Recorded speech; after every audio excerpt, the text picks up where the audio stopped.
Hi guys, kamusta? This is Ronald. I am an OFW here in Singapore. Para dun sa nakapanood ng previous video ko about sa issues sa online voting na iba ang pangalan na lumilitaw dahil puro makabayan ang lumabas compared sa binoto ko.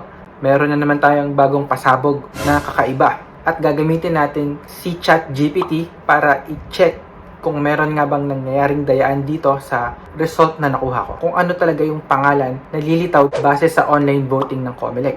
Disclaimer lang guys, yung gagamitin nating ballot box result is yung binoto ko. Lahat kasi ng OFW ay required mag-online voting. So after namin mag-vote, bibigyan kami ng ballot ID and QR code. So ito yung paraan para ma-check daw yung resulta ng binoto namin.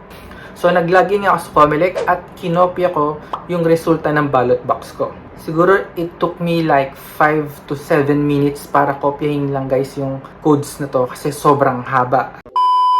Ngayon, nailagay ko na siya as a PDF. Ipapasok na natin siya sa ChatGPT.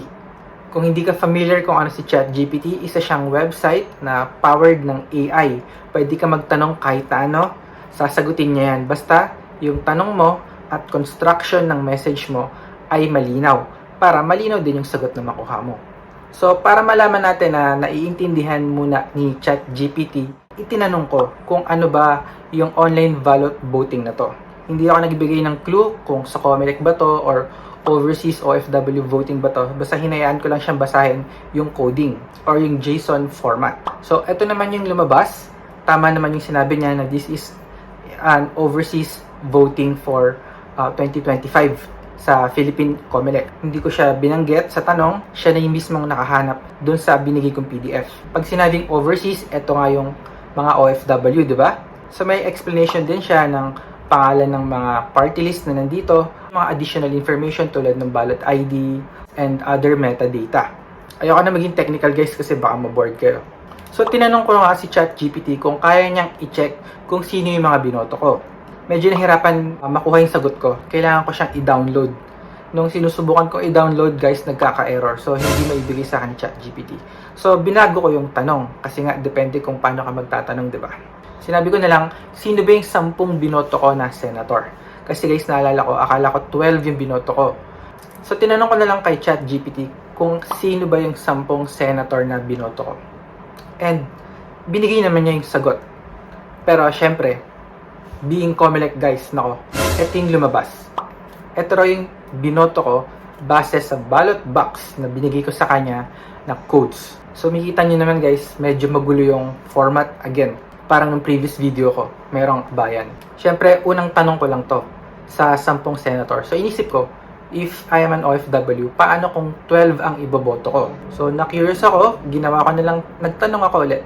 Kapag 12 yung binoto ko, ano ba yung makikita mo na sagot? So, binigay naman niya sa akin ulit yung sagot. And to my surprise, guys, yung 1 to 10 is consistent.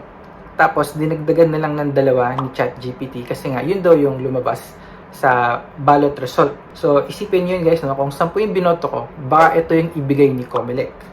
Kapag 12 naman, ito yung automatic na magiging sagot na papasok sa COMELEC. Napaka-suspicious, guys, no? So, what is the purpose of this QR code and ballot ID kung hindi mo naman pala masisilip yung tamang pangalan at bilang ng mga binoto mo? Buti pa si ChatGPT, binigyan ako ng 10 specific. Pero itong ballot result na galing sa mismo COMELEC ay puro codes at lilituhin ka lang.